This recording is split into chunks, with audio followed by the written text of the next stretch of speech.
So Yogini Sunita was an incredibly influential popularizer of yoga in Britain who's largely been forgotten.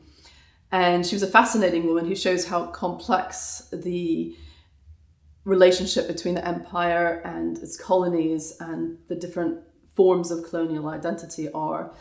So Yogini Sunita grew up as Bernadette Cabral in a suburb of Bombay. She was an Anglo-Catholic family. English was one of her first language.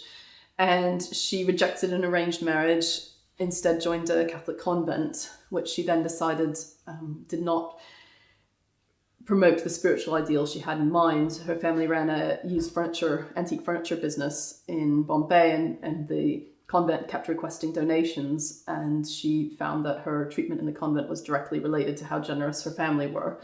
So she ran away from the convent and returned home, which was seen as a kind of socially difficult thing for the family, but they accepted her back at home, and she wandered along the beaches of Bombay during this period where she didn't know what to do with her life, and was introduced to a wandering yogi who taught her techniques by the name of Narayan Swami, and this, she reports later, transformed her life. But before she moved to Britain, she found another match within the kind of Portuguese descent Anglo-Indian community. And at some point after being introduced to yoga on the beach, Yogini Sunita accepted an arranged marriage with another of someone who's known to her family. She found a marriage that she was happy to accept. And she worked in the Italian embassy in Bombay. She wore business suits, she dressed as a Westerner, she spoke English.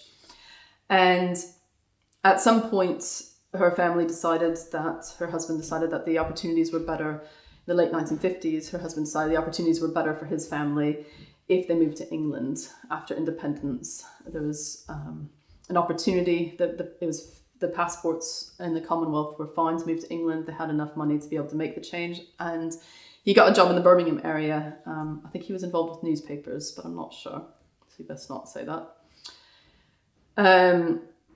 And when Sunita and Bernadette and her husband moved to Birmingham, she first tried to make a living teaching piano, or to have her own activity teaching piano lessons. But she found there wasn't much interest in an Indian lady teaching classical piano in Birmingham.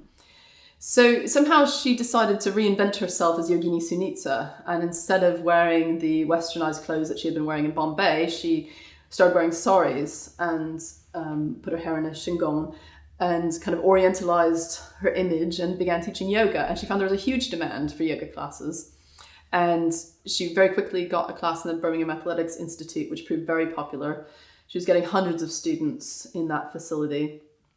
And she also taught private lessons. She eventually ran a teacher training program and was a frequent person for the media to contact in terms of what is yoga, who are you, what are you teaching? She was a very charismatic personality. And the yoga she taught was interesting in several ways. The yoga she taught was a movement, flowing practice between postures and postures. It wasn't a series of static postures. It was largely based on kind of a half Padmasana involved inversions. It wasn't what you would get in your average load yoga class today. And her signature teaching was the idea of a slip second. And it was a kind of a relaxation exercise with her voice guiding the individual to just have an empty mind just for 1 second. And this absolute peace of mind, she claimed, was more refreshing than an entire night's sleep. And she also taught Indian dance in school. She taught Japanese massage, and she ran training programs for a group of women to start to become yoga teachers under her method. Unfortunately, she died quite young in 1970, just after she began her first teacher training cohort. And she didn't provide a systematized syllabus or anything written down that would enable her teaching to be transmitted from generation to generation.